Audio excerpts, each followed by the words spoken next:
Hi, my name's Catherine Sparks, and I'm doing my final presentation on coal power, and specifically coal-fired power plants.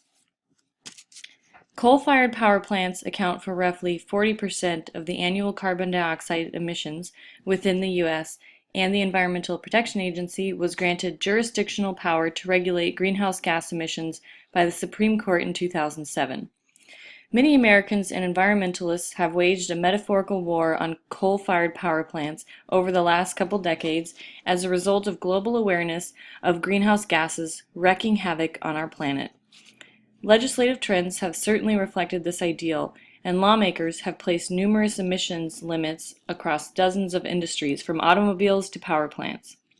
Thanks to the creation and proliferation of the internet, the modern citizen can witness what our personal choices do to another country's environment, or what their own negligence has done to the world as we know it. It is now common knowledge that China is one of the most polluted nations in the world, thanks to their coal-fired power plants and the residential use of coal for heat. App makers have even created mobile phone apps that allow users to view air quality in various areas of urban China and avoid the most toxic areas. The invention of coal-fired power plants helped fuel America's ascent to world power through increased energy production, the creation of ancillary jobs, and development of a new technology. As little as 40 to 50 years ago, America did not have this anti-coal sentiment, and as far back as a century ago, we were one of the world's biggest producers of coal. Thomas Edison is famous for inventing the light bulb, and also founded what would later be General Electric in 1876.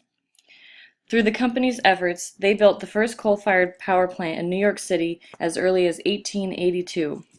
Since their inception, coal plants have burned coal to produce steam, which spins a turbine at high speeds to create electricity in the generator. Thanks to the new power plants, cities could develop electric tram lines and efficient public transport, as well as light the streets and prevent crime and accidents at night. New York is famous for its flashy lights and huge electric billboards that are all thanks in part to power plants. Homes, kitchen appliances, radios, televisions, office buildings, army bases, cars and trains, and computers were run on electricity and hugely improved thanks to it. Thousands of electrical inventions that all stemmed from coal-fired power plants helped advance America onto the world stage and make us one of the leading inventors of the 20th century. Thousands of ancillary jobs were created as a result of coal-fired power, the most well-known being the job of the coal miner.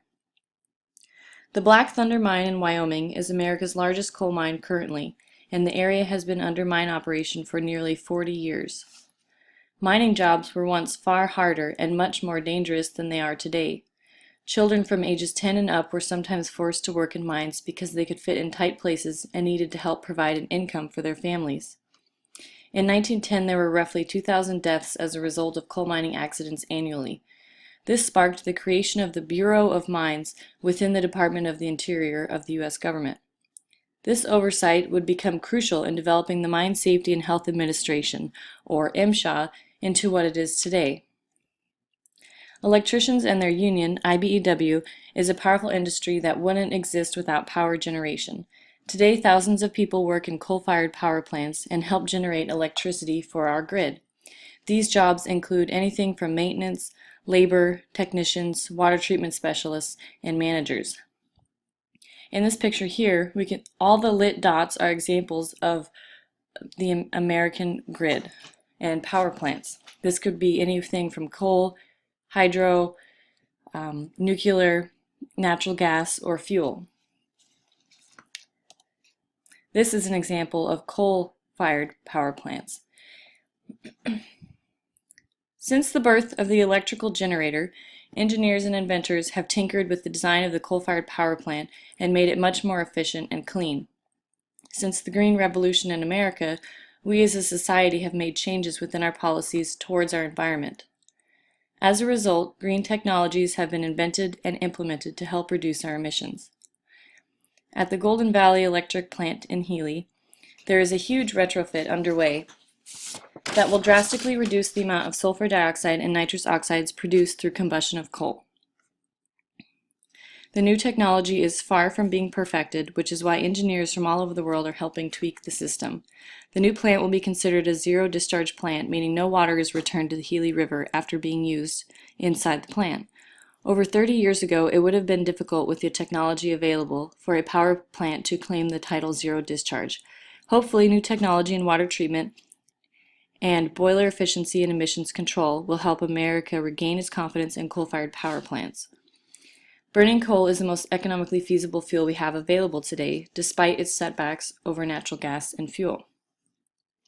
Since the inception of the coal-fired generator, America has come a long way in advancing and perfecting the technology behind power creation.